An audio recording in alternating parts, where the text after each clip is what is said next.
स्वागत है आपका। ब्रेक के बाद अगली बड़ी खबर की ओर आपको लिए चलते हैं। पाकिस्तान के कब्जे वाले कश्मीर यानी पीओके में हालात लगातार विस्फोटक होते जा रहे हैं। महंगाई, राजनीतिक दखल और अधिकारों की मांग को लेकर सड़कों पर उतरे लोगों का गुस्सा अब बड़े जन आंदोलन का रूप ले चुका है। इसी बीच चुनाव के बहिष्कार और लॉन्ग मार्च के ऐलान ने इस्लामाबाद की मुश्किलें और बढ़ा दी हैं। आखिर पीओके में क्यों भड़क रहा है विरोध और पाकिस्तान सरकार पर क्यों उठ रहे हैं गंभीर सवाल? देखिए हमारी एक खास रिपोर्ट और फिर इस पर अपने विशेषज्ञ मेहमान से हम चर्चा करेंगे। पाकिस्तान के अवैध कब्जे वाले कश्मीर पीओके में हालात लगातार बिगड़ते जा रहे हैं। शहबाज सरकार और पाकिस्तानी सेना के खिलाफ लोगों का गुस्सा अब सड़कों पर उतर आया है। महंगाई, राजनीतिक दखल और अधिकारों की मांग को लेकर पिछले 1.5 महीने से जारी प्रदर्शन अब बड़े आंदोलन में बदल चुका है। पीओके में विरोध की अगुवाई कर रही जम्मू कश्मीर ज्वाइंट अवामी एक्शन कमेटी यानी JAAC ने 2 दिन के बड़े आंदोलन का ऐलान किया है। 26 जुलाई को शुरू हुआ ये प्रदर्शन 27 जुलाई को मुजफ्फराबाद में लॉन्ग मार्च के साथ खत्म होगा। JAAC ने मीरपुर समेत पीओके के कई इलाकों के लोगों से बड़ी संख्या में सड़कों पर उतरने की अपील की है। प्रदर्शनकारियों का आरोप है कि इस्लामाबाद उनकी आवाज दबाने की कोशिश कर रहा है।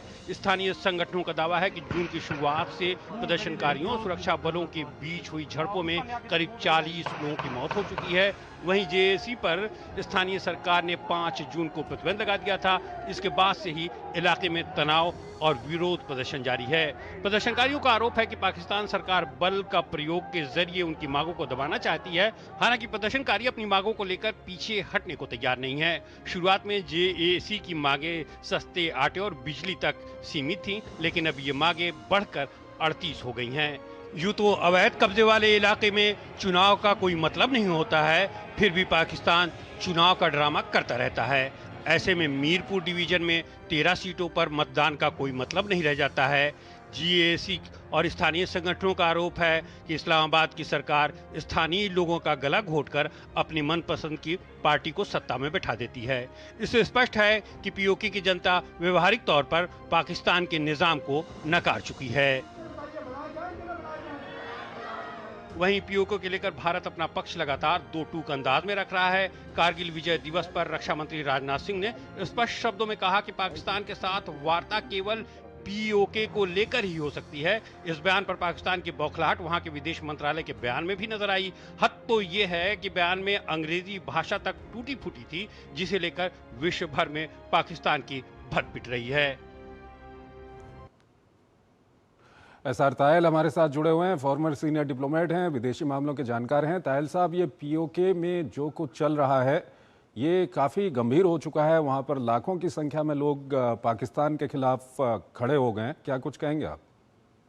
जी हाँ, देखिए पिछले 70-75 साल में पीओके की जनता जो अवैध कब्जे में है पाकिस्तान के, उसका सामूहिक शोषण भी हुआ है, बार बार उत्पीड़न हुआ है और उनको अब कुछ भी नहीं हुआ है और उनका अपने ऊपर गवर्नेंस के ऊपर भी कोई भी उनका कंट्रोल नहीं है। पूरी गवर्नेंस पंजाबी एलिमेंट्स करते हैं, इस्लामाबाद का पूरा वहाँ गवर्नेंस है। इसीलिए जैसा आपकी रिपोर्ट में कहा कि वहाँ इलेक्शन तो हो रहे हैं, पर इलेक्शन का कोई मतलब नहीं है, क्योंकि इलेक्शन में रिजर्वेशन वगैरह करके उन्होंने इस तरह बना दिया है कि लोकल लोगों की कभी मेजोरिटी हो नहीं सकती। दूसरी चीज अभी एक और सब आया कि वहाँ पे पाकिस्तान पीपल्स पार्टी और मुस्लिम लीग नवाज दोनों का बीच में संघर्ष है और ऐसा एक रिपोर्ट आई है कि नवाज शरीफ साहब ने कहा है कि वो पीओके के प्रधानमंत्री बनना चाहते हैं, जो एक बहुत बड़ा मजाक है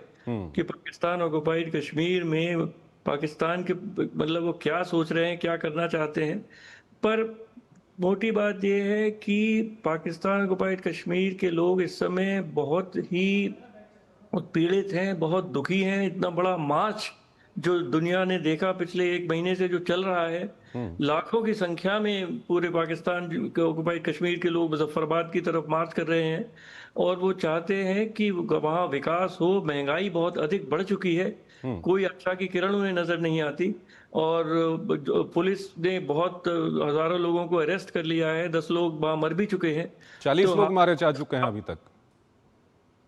जी हाँ, हालत बहुत ख़राब है और ये दिखाती है कि वहाँ जो भी गवर्नमेंट्स है वो बिल्कुल संवेदनशील नहीं है और ना प्रतिनिधित्व करती है पाकिस्तान ऑक्युपाइड कश्मीर के लोगों का। वो ठीक है। बिल्कुल एक इल्लीगल असंवैधानिक गवर्नेंस है। हम्म।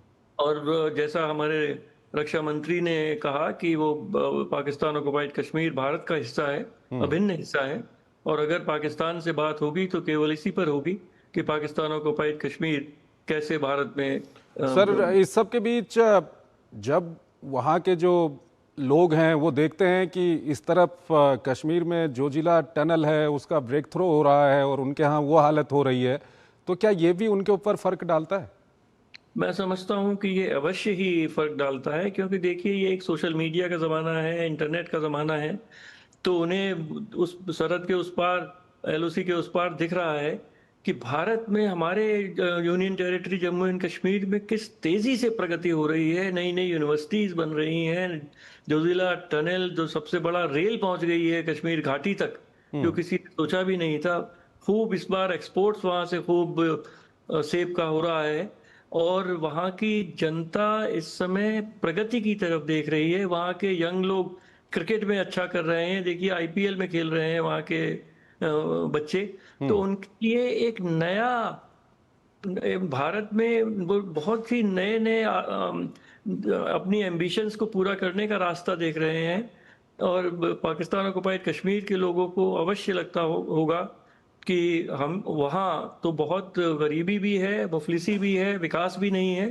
तो वहाँ के जो यूथ है, जो युवा है, उसको भविष्य में केवल डार्कनेस ही नज़र आती है, कोई उसमें आशा की किरण उन्हें नज़र नहीं आती। सर, इस सब के बीच सवाल ये भी उठता है कि जो अंतर्राष्ट्रीय मंच हैं या अंतर्राष्ट्रीय जो अंतर्राष्ट्रीय जगत है, उनका ध्यान उतना जा नहीं रहा है इस ओर जो पीओके में हो रहा है, ऐसा क्यों? ये जॉइंट अवामी एक्शन कमेटी ने एक ऑर्गेनाइजेशन और इस्लामिक कॉन्फ्रेंस है उनके सामने अपील की है कि जहाँ मानव अधिकारों का हनन हो रहा है पाकिस्तान ऑक्युपाइड कश्मीर में और बहुत उत्पीड़न है, सिविल राइट्स कुछ नहीं है। और इस तरह मैं समझता हूँ कि वहाँ के जो एनजीओज हैं वो अवश्य जनीवा और न्यूयॉर्क में अपनी बात रखेंगे। और मैं समझता हूँ कि विश्व को इसका समर्थन करना चाहिए और भारत को भी विश्व के सामने ये बात रखनी चाहिए। पर बात है कि एनजीओज जो हैं, जो पाकिस्तान ऑक्युपाइड कश्मीर के, उनको ये बात आगे लानी चाहिए और दूसरे देशों में, विश्व में अपनी बात को रखना चाहिए। इस सब के बीच सर, जिस तरह से बलूचिस्तान में हम देख रहे हैं वहाँ पर पाकिस्तानी सेना या पाकिस्तानी फोर्सेज जिस तरह से अपने अत्याचार बढ़ा रहे हैं, क्या यहाँ पर भी, क्योंकि अब इस तरह से यहाँ पर लॉन्ग मार्च चल रहा है, लोग सरकार के खिलाफ खड़े हो गए हैं, तो ऐसा कोई खतरा अभी आगे है क्या कि पाकिस्तान अपनी बर्बरता और बढ़ा सकता है यहाँ पर? देखिए, जब जनता में असंतोष बहुत बढ़ जाता है तो सबसे पहले वो लोकतांत्रिक तरीकों से उस अपनी बात को कहने का प्रयत्न करते हैं, जैसे मार्च करेंगे या प्रोटेस्ट करेंगे या धरना देंगे। पर उसके ऊपर अगर अब पुलिस 14,000 पुलिस वहाँ पे पंजाब से गई हुई है, उसमें 40% के पास हथियार हैं। पर अगर वो बलपूर्वक उनको दबाने का प्रयत्न करेंगे तो जनता को अगर ये लगेगा कि ठीक है। अब शांतिपूर्ण तरीके से कोई रास्ता नहीं निकलेगा, तो हो सकता है कि वो भी बंदूक उठा लें। ठीक है। सर, बहुत बहुत शुक्रिया आपका। आप हमारे इस कार्यक्रम में जुड़े और दोनों ही महत्वपूर्ण विषयों पर आपने अपना महत्वपूर्ण विश्लेषण हमारे दर्शकों के साथ साझा किया। इसी के साथ अंतर्राष्ट्रीय